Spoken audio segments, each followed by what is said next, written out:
High, ഈ അടുത്ത കാലങ്ങളിലെല്ലാം തുടർച്ചയായിട്ട് വന്നുകൊണ്ടിരിക്കുന്ന ഒരു വാർത്തയാണല്ലേ, പഴകിയ ഭക്ഷണ ഹോട്ടലുകളിൽ നിന്ന് പിടിച്ചു എന്ന് പറഞ്ഞിട്ട്. എന്ത് കഷ്ടമാണല്ലേ. അപ്പോൾ ഇപ്പോൾ കുറേ ആളുകൾ നല്ല രീതിയിൽ ഭക്ഷണം ഉണ്ടാക്കുന്ന ആളുകളുണ്ടാവും. സമൂഹത്തിൽ തന്നെ രണ്ട് തരത്തിലും ഉള്ള നല്ല ആളുകളുണ്ട്, ചീത്ത ആളുകളുണ്ട്.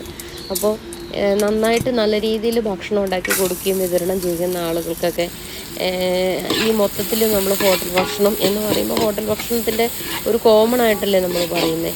അപ്പം ശരിക്കും നന്നായിട്ട് ഭക്ഷണം കൊടുക്കുന്ന ആളുകളെ അത് ബാധിക്കില്ലേ അല്ലേ? നമ്മളാണെങ്കിൽ ഇടയ്ക്കൊക്കെ എല്ലാവർക്കും ഒന്നും നമുക്ക് പുറത്ത് പോകുമ്പോൾ ഭക്ഷണം കഴിക്കാതിരിക്കാൻ പറ്റാത്ത അവസ്ഥകളുണ്ട്. പിന്നെ പിന്നെ നമ്മൾ സന്തോഷത്തിന് വേണ്ടിയിട്ട് എല്ലാവരും കൂടെ ഒരുമിച്ച് പോയി പുറത്തുള്ള ഭക്ഷണങ്ങൾ ഒരുമിച്ച് കഴിക്കാറുമുണ്ട്.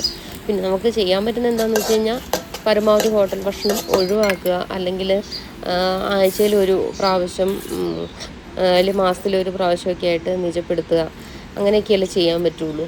എന്തായാലും ഭക്ഷണത്തിൽ മായം കലർത്തുക എന്ന് പറയുന്നത് വളരെ കഷ്ടമായിട്ടുള്ള കാര്യം. പഴകിയ ഭക്ഷണങ്ങൾ മനുഷ്യരല്ലേ അല്ലേ? അപ്പോൾ അങ്ങനെ ചെയ്യാൻ കൊള്ളാവോ? നമുക്ക് അങ്ങനെ ചെയ്യുന്നത് തെറ്റല്ലേ അല്ലേ? നമ്മൾ ആരോടാ പറയുക? ഒരധിക ലാഭം കണ്ടെത്താൻ വേണ്ടിയിട്ട് കുറച്ച് പേര് ചെയ്യും, അത് മറ്റുള്ളവരെയും കൂടെ ബാധിക്കും. അപ്പോൾ പരമാവധി നമ്മൾ വീട്ടിൽ ഭക്ഷണമൊക്കെ ഉണ്ടാക്കി കുട്ടികൾക്ക് കൊടുക്കുക എന്നുള്ളത്